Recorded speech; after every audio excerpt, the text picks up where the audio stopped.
Welcome to new IAS Daily Current Affairs program.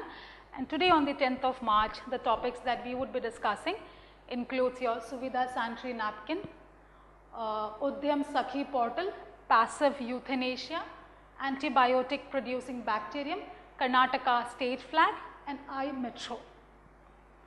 So first topic, that is SUVIDHA sanitary napkins. This is a news because the government has launched a 100% oxo-biodegradable sanitary napkin called the SUVIDHA sanitary napkin. Now it is intended to ensure swachhata, that is hygiene, swasthya, health, and SUVIDHA, easy to use. Now due to non-affordability, what happens, women especially in rural areas resort to unhygienic aid during their menstrual cycle, and they are likely to develop many infections and diseases.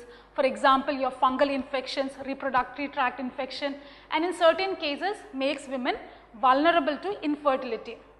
Also, the napkins in markets today affect environment because of its non-biodegradable nature.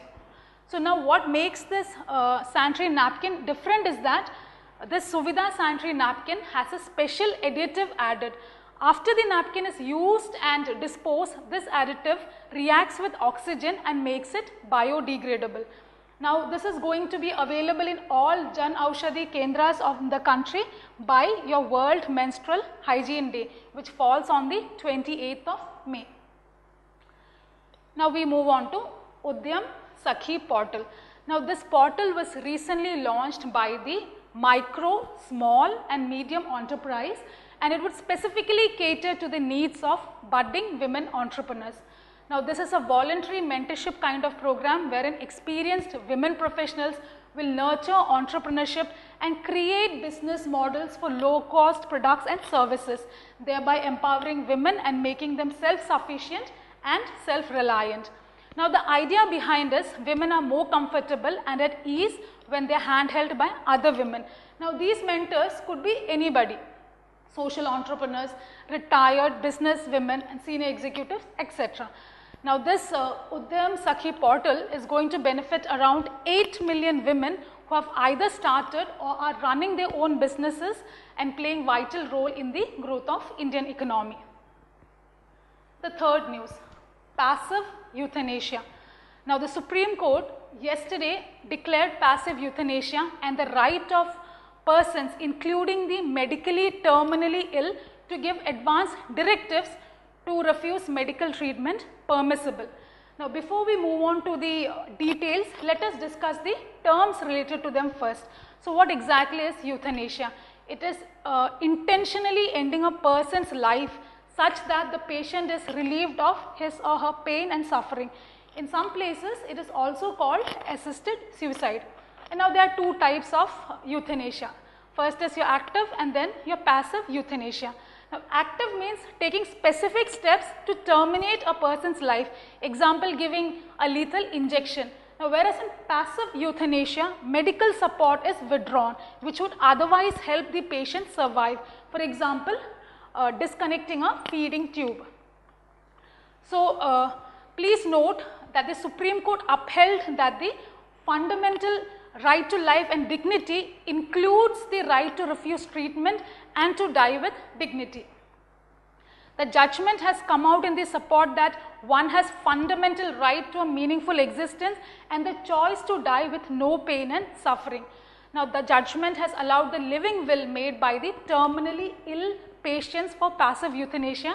Now living will, which is also termed as advanced medical directive.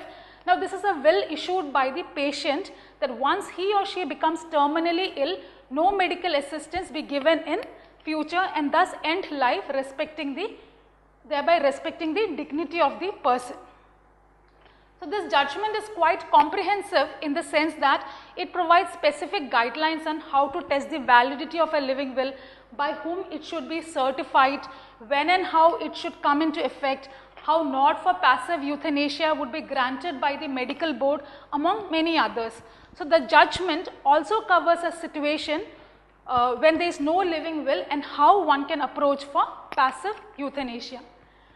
In India, it was the Aruna Shanbag versus Union of India 2011 case that brought the focus on passive euthanasia.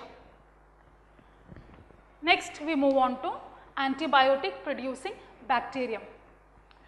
Now, it is a news because a new species of bacterium has been discovered by the scientific name Plantopyrus hydrille.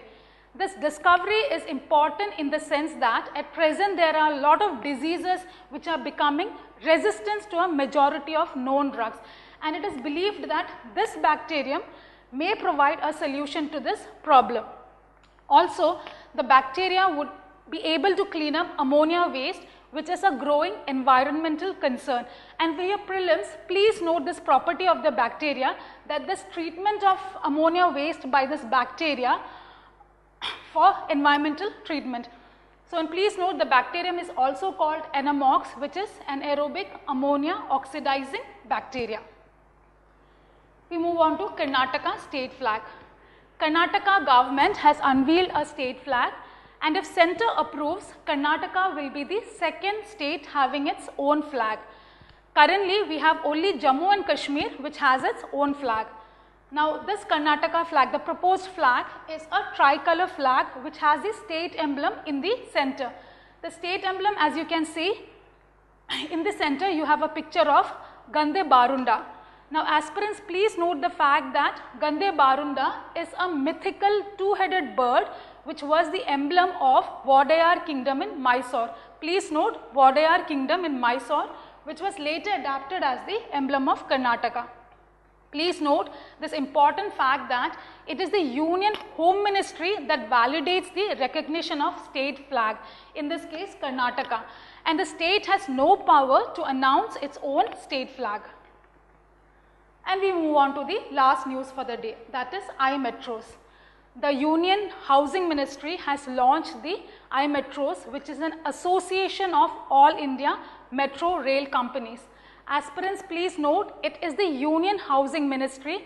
Just because it relates to metro rail, please do not get confused that iMetro rail comes under Ministry of Railway. The iMetro rail is proposed to be a platform to provide a forum for all metro companies to exchange ideas, pooling of knowledge, sharing of best practices, innovations, etc. Now, please note that it will also undertake and promote techno-economic studies and research. So, that's all for the day. Thank you for watching the video.